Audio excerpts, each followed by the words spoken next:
चलिए बच्चों, अब देखते हैं हम topic 3.6 kinematic equations for uniformly accelerated motion.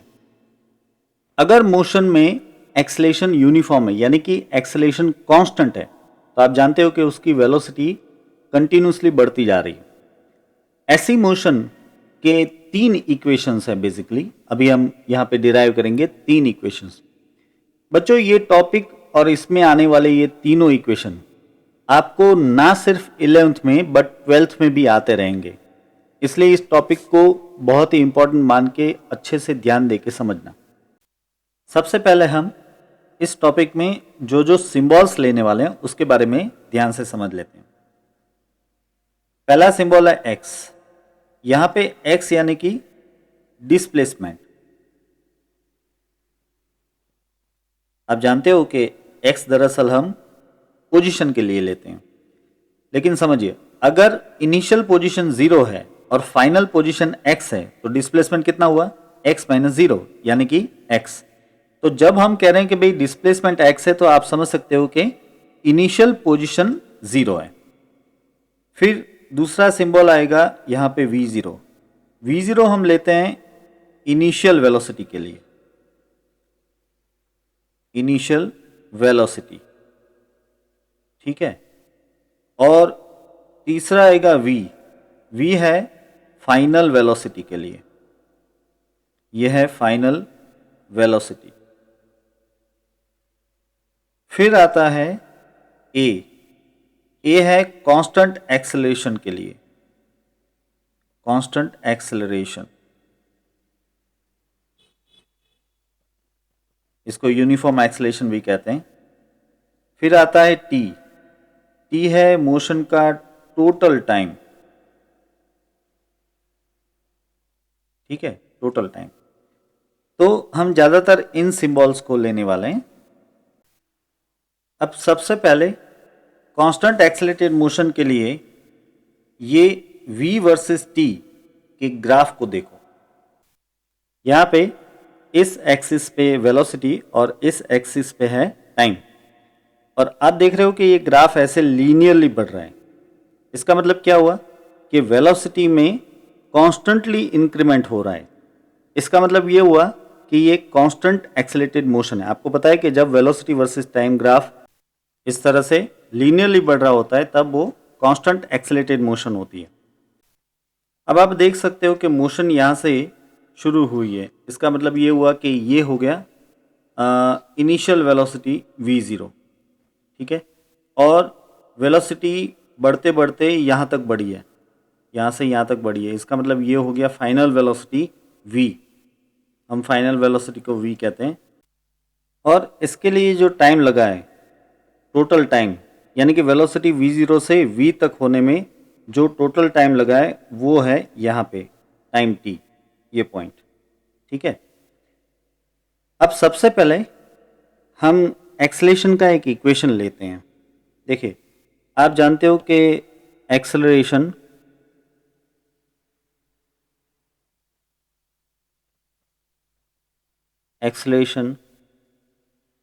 a is equal to average a and that is equal to v minus v0 upon t minus 0। जरा इसको समझो आप। देखिए मैंने इंस्टेंटेनियस एक्सेलरेशन और एवरेज एक्सेलरेशन दोनों को सेम कह दिया। क्यों? क्योंकि ये कांस्टेंट एक्सेलरेशन है। हम कह रहे हैं कि ये कांस्टेंट एक्सेलरेशन है, यूनिफॉर्म एक्सेलरेशन है। तो अगर यूनिफॉर्म एक्सेलरेशन है तो आप पूरे टाइम इंटरवल में एवरेज एक्सेलरेशन ले लो या फिर किसी एक पॉइंट का इंस्टेंटेनियस एक्सेलरेशन ले लो, दोनों सेम ही होगा। समझ रहे हो? दूसरी तरह से कहूँ कि अगर आपको एवरेज एक्सेलरेशन लेना है तो इसका स्लोप लेना पड़ेगा, ठीक है, और अगर आपको इंस्टेंटेनियस एक्सेलरेशन लेना है तो किसी भी एक पॉइंट पे टेंजेंट ड्रॉ करके उसका स्लोप लेना पड़ेगा। ये दोनों स्लोप सेम ही आएंगे ना, तो इसका मतलब कि एवरेज एक्सेलरेशन ए बार और इंस्टेंटेनियस एक्सेलरेशन ए सेम रहेंगे, क्योंकि ये कांस्टेंट एक्सेलरेटेड मोशन है। और एवरेज एक्सेलरेशन का इक्वेशन क्या है, v2 minus v1 upon t2 minus t1, ठीक है। तो v2 की जगह पे हमारे पास है फाइनल वेलोसिटी v, v1 की जगह पे हमारे पास है इनिशियल वेलोसिटी v0 और टाइम में t2 की जगह पे हमारे पास है टाइम t और t1 की जगह पे हमारे पास है टाइम 0। तो ऐसे में अब मैं इस इक्वेशन को सिंप्लीफाई करके ऐसे लिख सकता हूँ, ये जो a है इसको मैं मल्टीप्लाई कर लेता हूँ t के साथ, तो at इजकल टू हो जाता है v माइनस v0। और या फिर आप इसको ऐसे भी लिख सकते हो, देखिए आप लिख सकते हो v is equal to v0 plus at। सही है, तो ये हो गया आपका पहला important equation. Constant accelerated motion में हमारा ये पहला इंपॉर्टेंट इक्वेशन है। हम इसको जरा ब्रैकेट भी कर लेते हैं ऐसे करके, ये ब्रैकेट। तो ये v is equal to v0 plus at हमारा पहला इंपॉर्टेंट इक्वेशन है कांस्टेंट एक्सेलरेटेड मोशन, या फिर ऐसे कहिए कि यूनिफॉर्मली एक्सेलरेटेड मोशन। अब चलिए दूसरा लेते हैं। अब इसके लिए आपको पहले ये बात पता होनी चाहिए कि वेलोसिटी वर्सेस टाइम ग्राफ का नीचे का जो एरिया है वो आपको क्या देता है। वेलोसिटी वर्सेस टाइम ग्राफ के नीचे का एरिया आपको देता है डिस्प्लेसमेंट। याद है क्या देता है वो? डिस्प्लेसमेंट। तो मैं बात कर रहा हूँ इस ग्राफ के नीचे का एरिया, यानी कि ये एरिया। आपको ग्राफ के नीचे का टोटल एरिया लेना है, लेकिन हम टोटल एरिया सीधा नहीं फाइंड कर पाएंगे, हम इसको दो पार्ट में डिवाइड कर लेते हैं इस तरह से। एक पार्ट हो गया ये ऊपर का जो कि है ट्रायंगल शेप, और दूसरा पार्ट नीचे का जो कि है ये रेक्टेंगुलर शेप। अब मैं यहाँ पे लिख देता हूँ, सपोज कि ये है एरिया A1 जो कि ट्रायंगल का एरिया है, और ये है एरिया A2 जो कि रेक्टेंगुलर का एरिया है। इन दोनों एरिया का समेशन वो होता है displacement.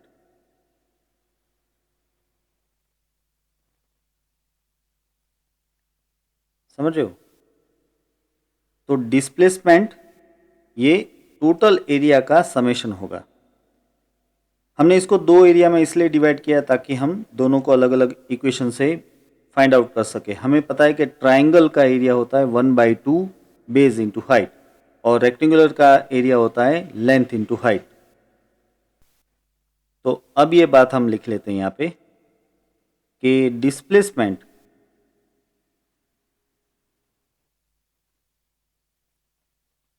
will be equal to what? Area A1 plus area A2। ठीक है, और डिस्प्लेसमेंट को मैं यहाँ पे नाम दे रहा हूँ x, और एरिया A1 यानी कि ट्रायंगल का एरिया क्या हो जाएगा? 1/2 बेस इंटू हाइट। अब समझिए, ये बेस है यानी कि t बेस है, और ये हाइट है यानी कि v माइनस v0 इसकी हाइट है। तो चलिए लिखिए, ये हो गया t बेस और हाइट कितनी? v minus v0। और आगे अब आता है एरिया A2। एरिया A2 यानी कि ये जो रेक्टेंगुलर शेप है इसका area, obviously length into height. Length कितनी है? t, और हाइट कितनी हो जाएगी? v0। तो मैं यहाँ पे लिख लेता हूँ, ये है t एंड मल्टीप्लिकेशन में v0। बट आपको इक्वेशन 1 से ये पता है कि v minus v0 equal to at होता है। देख रहे हो, ये जो पहला इक्वेशन है इसमें से v माइनस v0 क्या हो जाएगा? at। तो मैं यहाँ पे इस v माइनस v0 की जगह पे डाल देता हूँ अभी at। तो ऐसे में ये डिस्प्लेसमेंट x क्या बन जाएगा? 1/2 t, फिर यहाँ पे at प्लस ये हो जाता है v0t। इसको थोड़ा सा अरेंज करके लिख देते हैं हम। तो x equal to v0t plus 1/2 at square हो जाएगा। तो ये हो गया जनाब आपका दूसरा इक्वेशन, दूसरा इंपॉर्टेंट इक्वेशन। चलिए इस इक्वेशन को भी ब्रैकेट कर लेते ताकि आपको ये अच्छे से याद रहे।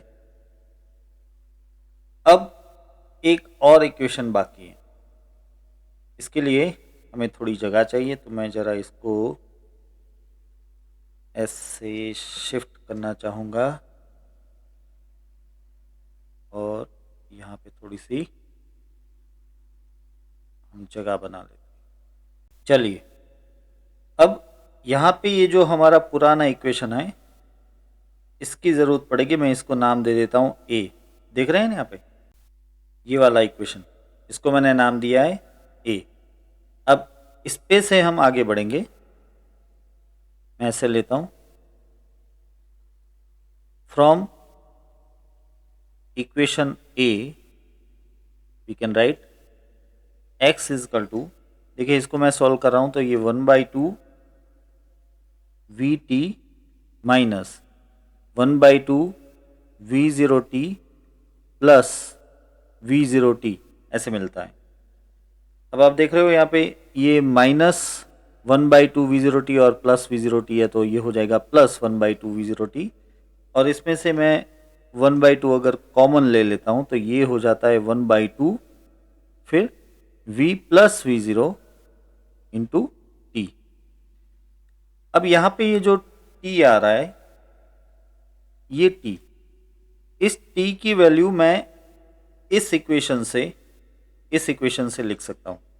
देखिए इसमें से t की वैल्यू क्या मिलेगी आपको, t की वैल्यू मिलेगी v माइनस v0 बाई ए। तो मैं लिख रहा हूँ but from equation 1 t is what, v minus v0 upon a। सो अब हम x की वैल्यू पे वापस आते हैं।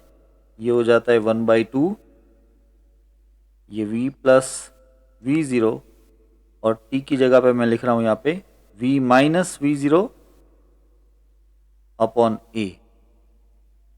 अब ये जो दो ब्रैकेट है आपके सामने, v plus v0 into v minus v0, ये क्या हो जाएगा, हाँ जी, v square minus v0 square, सही है।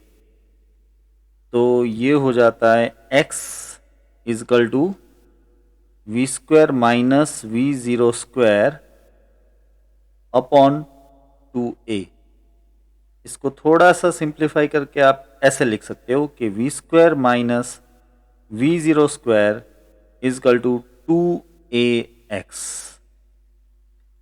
ये हो गया जनाब आपका तीसरा इंपॉर्टेंट इक्वेशन। इसको भी हम ब्रैकेट कर लेंगे। तो इस तरह से आप देख रहे हो यहाँ पे कि हमें तीन इंपॉर्टेंट इक्वेशन मिल रहे हैं। एक है v is equal to we zero plus A T, दूसरा है x equal to we zero T plus 1/2 A T square, और तीसरा है V square minus V zero square equal to 2ax। वैसे इसको थोड़ा सा और सिंप्लीफाई कर सकते हैं हम। देखिए हमने यहाँ पे डिस्प्लेसमेंट के तौर पे क्या लिया था, हमने डिस्प्लेसमेंट के तौर पे ले लिया था x, लेकिन ये तब ले सकते हो आप जब आपके पास इनिशियल पोजीशन 0 हो। लेकिन माना कि अगर इनिशियल पोजीशन 0 ना हो, सपोज कि t इजकल टू 0 टाइम पे जो पोजीशन है वो 0 ना हो और x 0 हो, तो डिस्प्लेसमेंट क्या हो जाएगा, डिस्प्लेसमेंट हो जाएगा x माइनस एक्स जीरो, है ना। तो तब इक्वेशन थोड़ा सा बदल जाएगा।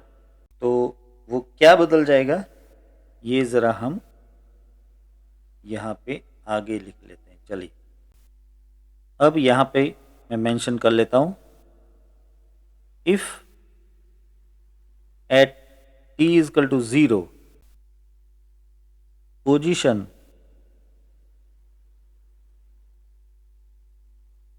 ऑफ द पार्टिकल और ऑब्जेक्ट जो भी है is x0, then these three equations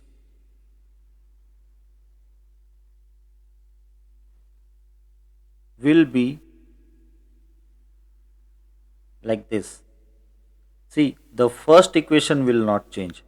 It will remain v is equal to v0 plus at, because there is no displacement in this equation.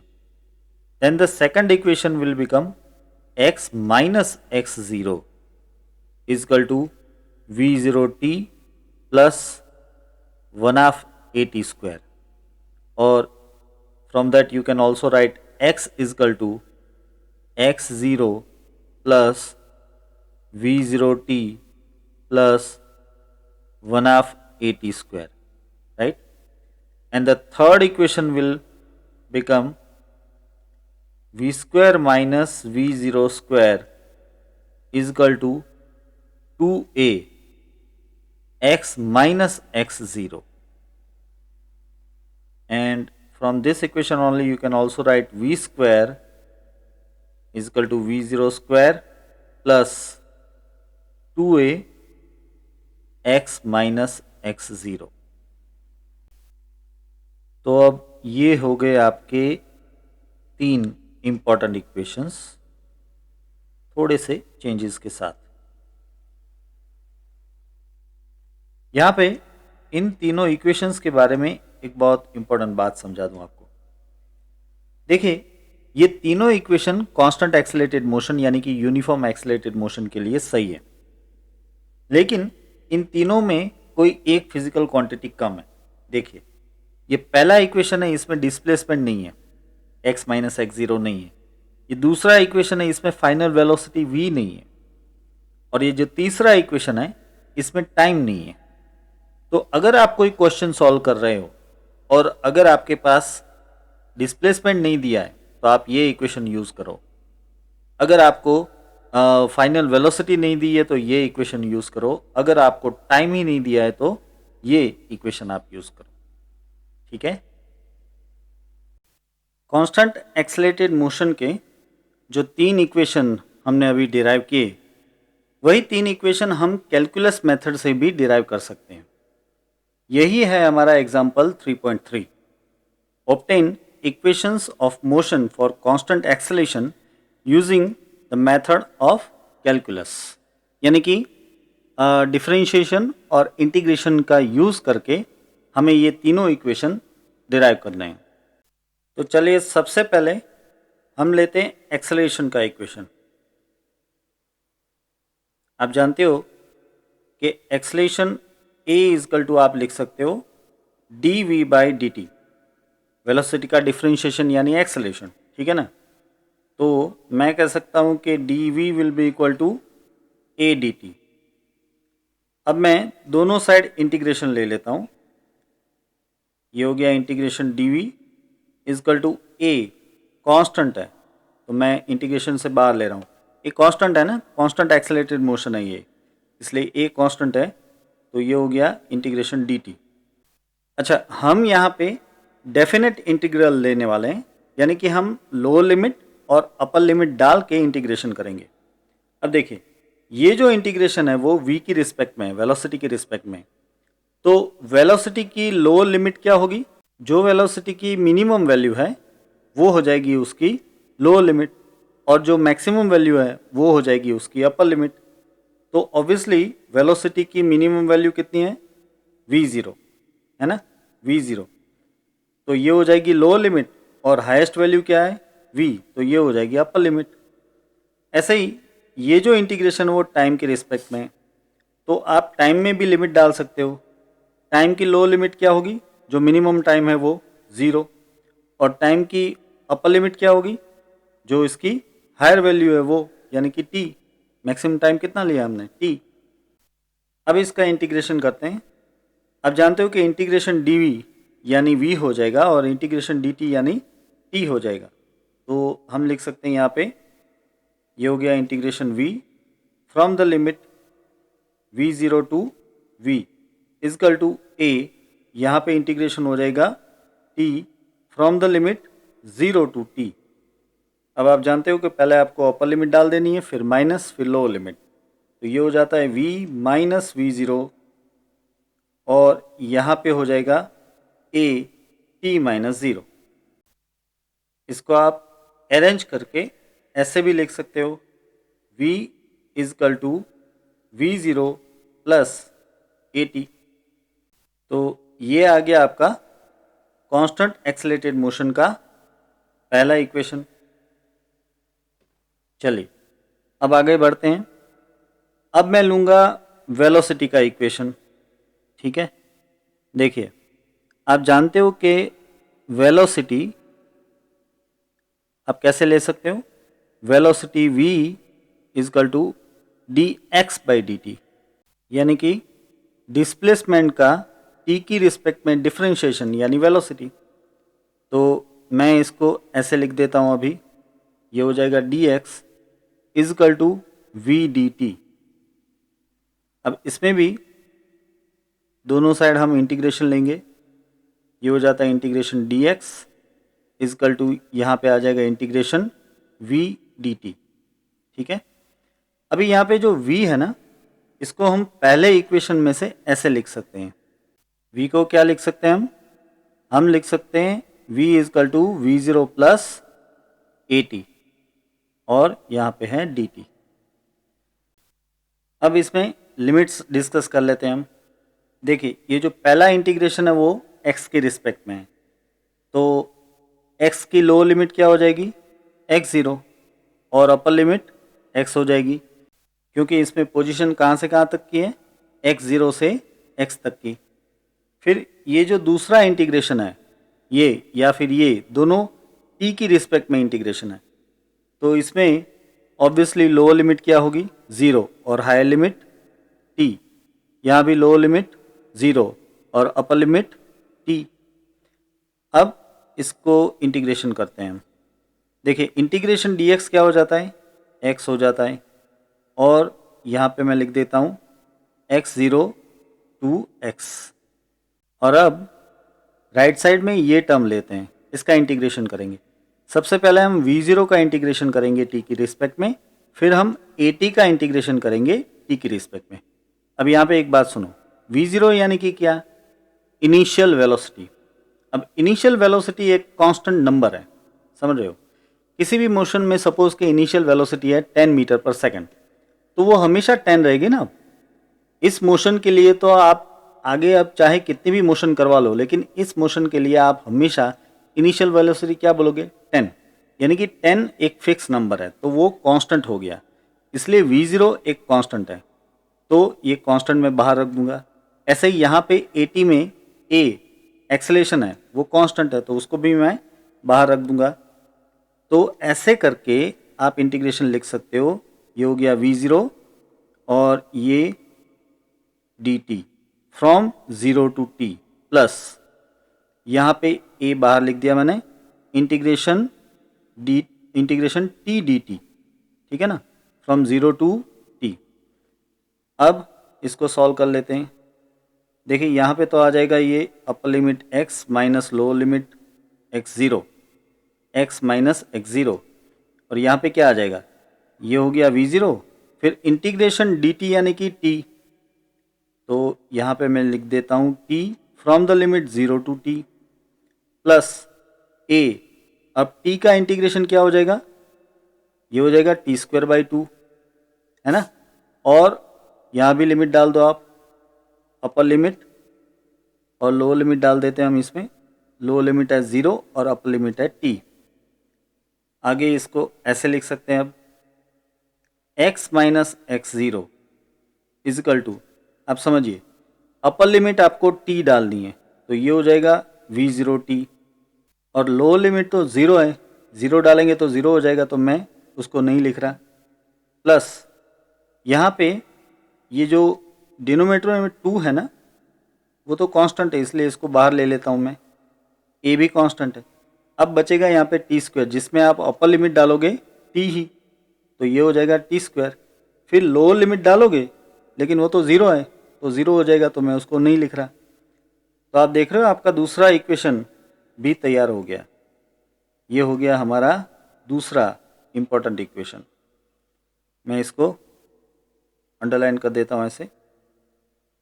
वैसे आप इसमें से आगे फर्दर फाइनल पोजीशन x का इक्वेशन ऐसे लिख सकते हो, x is equal to x0 plus v0t plus 1/2 at square. ठीक है, ये हो गया हमारा दूसरा इक्वेशन। चलिए अभी एक और इक्वेशन बाकी है, तीसरा, तो उसके लिए थोड़ी सी जगह बना लेते पहले। चलिए अब यहाँ पे हम लिख पाएंगे। तो अब मैं वापस इक्वेशन लेता हूँ एक्सेलरेशन का, और उसमें से हम तीसरा इक्वेशन निकालेंगे। Acceleration a is equal to क्या, dv/dt। ठीक है, मैं इसको ऐसे भी लिख सकता हूँ, ध्यान से देखना, मैं इसको dv/dx इंटू dx/dt करके लिखता हूँ। सही है ना, ये dv/dt था ना, तो इसको मैंने कैसे लिख दिया, dv/dx इंटू dx/dt, dx से मल्टीप्लाई किया और dx से डिवाइड कर दिया। अब आप एक और चीज़ जानते हो कि ये जो dx/dt है उसको कहते हैं वेलोसिटी, तो मैं यहाँ पे लिख देता हूँ वेलोसिटी v। तो ये टर्म बन जाएगा इस तरह से, ये हो गया वेलोसिटी v, और जो बाकी बचा वो टर्म है dv/dx। अब मैं इस dx को इस a के साथ ले लेता हूँ, तो इक्वेशन ऐसे बन जाएगा, ये हो गया a dx इजकल टू क्या बचा, v dv। अब ले लो इंटीग्रेशन दोनों साइड में। अब इंटीग्रेशन लोगे तो a तो कांस्टेंट है, बाहर पड़ा रहेगा, और इंटीग्रेशन dx ऐसे आ गया इजकल टू यहाँ पे इंटीग्रेशन v dv हो जाएगा। देखिए पहला जो इंटीग्रेशन वो x के रिस्पेक्ट में है, तो x की लोअर लिमिट क्या आ जाएगी भाई, x0, अपर लिमिट x। दूसरा इंटीग्रेशन v की रिस्पेक्ट में है, तो इसकी लोअर लिमिट क्या आ जाएगी, v0, अपर लिमिट v। अब इसको सॉल्व कीजिए, ये हो गया a, और इंटीग्रेशन dx यानी क्या हो गया, सिर्फ x from the limit x0 to x। फिर v का इंटीग्रेशन क्या हो जाएगा, वो हो जाएगा v²/2, और ये डाल दो लिमिट्स यहाँ पे v0 टू v। सही है, तो अब ये हो जाता है a, अपर लिमिट होगी x माइनस लोअर लिमिट होगी x0 इजकल टू, ये 1/2 को लिमिट से कुछ लेना देना नहीं, उसको बाहर ले लेता हूँ मैं। अब यहाँ पे आप अपर लिमिट डालोगे, v की जगह पे v ही डालोगे, और स्क्वायर तो लेना ही है तो v²। अब v की जगह पे लोअर लिमिट यानी कि v0 डाल देते हैं, और स्क्वायर तो लेना ही है तो v0²। इसको अरेंज करके ऐसे लिख सकते हैं, देखिए v² minus v0² is equal to, ये 2 यहाँ पे लेफ्ट साइड में मल्टीप्लाई हो जाएगा, तो 2a x माइनस x0 आ गया आपका थर्ड इक्वेशन, है ना। तो ये हो गया कांस्टेंट एक्सेलरेटेड मोशन का थर्ड इक्वेशन। अगर आप चाहो तो इसको ऐसे भी लिख सकते हो कि भाई v² is equal to v0² plus 2a x minus x0। तो इस तरह से हमने यहाँ कैलकुलस मेथड से कांस्टेंट एक्सेलरेटेड मोशन के तीनों इंपॉर्टेंट इक्वेशंस डिराइव किए। ये तीनों ही इक्वेशन बहुत ही इंपॉर्टेंट है, मैंने पहले ही कहा था, आप इसको बाय हार्ट कर लेना, और याद रखना कि ये 11th में और 12th में भी कई जगह पे काम लगने वाला है। आई होप कि आज आपको ये कांस्टेंट एक्सेलरेटेड मोशन का टॉपिक समझ में आया, साथ ही ये जो एग्जाम्पल था 3.3 ये भी समझ में आया होगा। अगर कोई डाउट्स है तो आप ऑब्वियसली कमेंट बॉक्स में पूछ सकते हैं। और साथ ही आपको बता दूं कि आज हमने जो ये टॉपिक पढ़ा है वो, और ये जो एग्जाम्पल 3.3 है वो, इन दोनों की PDF की लिंक मैंने डिस्क्रिप्शन में रखी है, आप उसे डाउनलोड कर सकते हैं और उसमें से नोट डाउन कर सकते हैं।